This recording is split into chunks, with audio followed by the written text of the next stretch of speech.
Greater Noida के सूरजपुर में प्राचीन ऐतिहासिक बाराही मेले का आगाज आज से हो जाएगा। इससे पहले बाराही मेला की आयोजन समिति शिव मंदिर सेवा समिति ने प्रेस कॉन्फ्रेंस कर मेले की विस्तृत जानकारी दी। शिव मंदिर मेला समिति के अध्यक्ष चौधरी धर्मपाल भाटी प्रधान ने कहा कि इस बार मेला 22 अप्रैल से शुरू होने जा रहा है, जो 4 मई तक सूरजपुर में चलेगा। बस यही काम हमारा रहता है, लेकिन निरंतर पत्रकारों का मामला जो मैं देख रहा हूँ, मैं भी 25 साल से देख रहा हूँ। 25 साल से जितना भी कहना पत्रकारों का योगदान है, सराहनीय का काम है और मैं आगे भी यही रखूंगा। और महासचिव ओमवीर बैसला ने बताया, इस बार मेले का थीम अपनी संस्कृति व अपना स्वाभिमान रखा गया है। मेले में ग्रामीण जन जीवन पर आधारित दैनिक उपयोग की वस्तुएं जैसे सबसे बड़ी खाट यानी चारपाई, कुक्का, पीढ़ा, राई, आटा चक्की, हाथ वाली बैलगाड़ी यहाँ की चौपाल पर खासा आकर्षण का केंद्र होंगी। इसके अलावा लोक गायन के कला रूप में रागनी और राजस्थानी लोक कला, गीत संगीत और नृत्य की भी प्रस्तुति होगी। उन्होंने कहा कि ऐतिहासिक बाराही मेले के अंतिम दिन 4 मई को दोपहर 2:30 बजे से 101 रुपये से लेकर 1 लाख रुपये तक के दंगल में दूर दराज से आकर पहलवान अपनी मलकला का प्रदर्शन करेंगे। ऐतिहासिक बाराही मेला 2024 बहुत ही उमंग और हर्षोल्लास के साथ हम मनाने जा रहे हैं।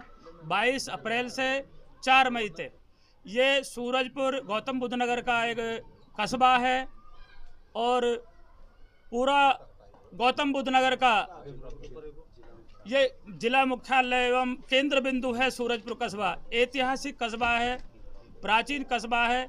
यहाँ पे बाराही मंदिर है, शिव शक्ति के रूप में बाराही माता को मनाया जाता है। यहाँ एक सरोवर है जिसमें स्नान करने से चर्म रोग ठीक हो जाते हैं। क्या प्रमुख आकर्षण का केंद्र होगा? क्या कार्यक्रम होंगे यहाँ पे? ये ग्रामीण परिवेश में सजा हुआ है। आपने देखी होगी जो यहाँ पर बैठक है, चौपाल है, उसमें रई, पीढ़ा, खाट और हाथ से आटा पीसने वाली चाकी, पहले जो चाकी चलती थी वो इस बार भी आपको देखने को मिलेगी। और यहाँ पे विशेष रागनियों का कार्यक्रम होगा, बच्चों के द्वारा सांस्कृतिक कार्यक्रमों का आयोजन किया जाएगा और क्षेत्रीय प्रतिभाओं को यहाँ पर सम्मानित किया जाएगा। और मल्ल युद्ध के रूप में जो पहले हुआ था कुश्तियों का विशाल दंगल, दिनांक 4 मई को 2 बजे से आप देखिएगा, जिसका इनाम 101 रुपये से लेकर के और 1,01,000 रुपये इनाम होगा। स्टॉल्स काची के होंगे और मेला में क्या क्या लगेगा? खाने पीने की सारी यहाँ व्यवस्था है और कपड़े की, लकड़ी के द्वारा बने सामानों की यहाँ स्टॉल लगेंगे। सुरक्षा के क्या इंतजाम है? सुरक्षा के सीपी साहब से बात हुई है मैडम से, तो उन्होंने पूरा आश्वासन दिया है समुचित सुरक्षा व्यवस्था इस बाराही मेले के लिए लगाई जाएगी। कौन कौन कलाकार आएंगे बड़े, और कॉमेडियंस में कौन इस बार आ रहे हैं? कॉमेडियन में शेख चिल्ली है और रागनी जगत के तमाम लगभग कलाकार इस ऐतिहासिक बाराही मेले में आ रहे हैं। हरेंद्र नागर है और लगभग सारे जो कलाकार है वो आ रहे हैं यहाँ पे। बच्चों के संगीत का कार्यक्रम? हाँ, बच्चों का संगीत का कार्यक्रम भी है। स्कूलों का भी कार्यक्रम? स्कूलों का भी है। पूरे भारतवर्ष में कहीं ना कहीं किसी न किसी क्षेत्र की अपनी विधा होती है।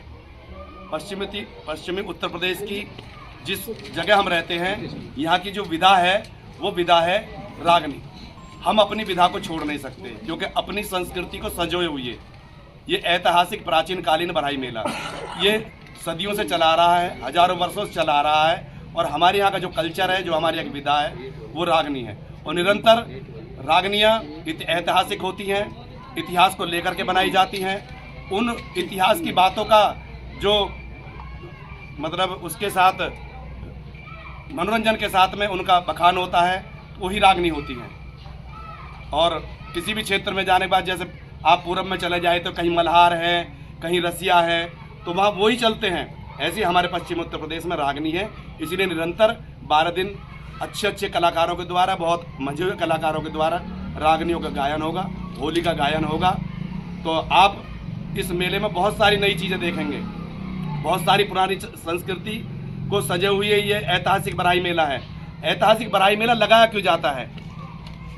सैकड़ों वर्षों से, क्योंकि जो अब ये नववर्ष का आगमन है, नववर्ष का आगमन है, सारे पेड़ पौधे बिल्कुल हरे भरे हैं। नई फसल का घर में आगमन होता है और उस फसल को आते तो हर्षोल्लास मनाए जाते, तो इसलिए पहले मेले लगते थे। उसी श्रृंखला में ये भी बरहाई मेला है, क्योंकि पहले ये जो क्षेत्र था बहुत पिछड़ा हुआ क्षेत्र था। दादरी से पहले कोई सामान नहीं मिलता था, कुछ खाने पीने के सामान नहीं मिलते थे। मेले में आते थे, सामान भी खरीद के लेकर जाते थे और लड्डू जलेबी भी खाते थे और बहुत अच्छी अच्छी चीज़ें भी खाते थे। तो ये मेले, क्योंकि मेला जो वर्षों में कहीं नहीं मिलते थे वो मेले में मिलते थे, और मेला प्रेम का जो है वो संयोग भी है और प्रेम का मिलन भी है। ये मेला बहुत ऐतिहासिक है, बहुत वंदनीय है और बहुत ही धारावाहिक है। बहुत बहुत धन्यवाद। बता दें, बाराही मंदिर परिसर में प्राचीन कालीन तालाब में स्नान करने से चर्म रोग दूर हो जाते हैं। दूर दूर से यहाँ लोग स्नान करने के लिए आते हैं। रोहित प्रियदर्शन, ग्रेनो न्यूज।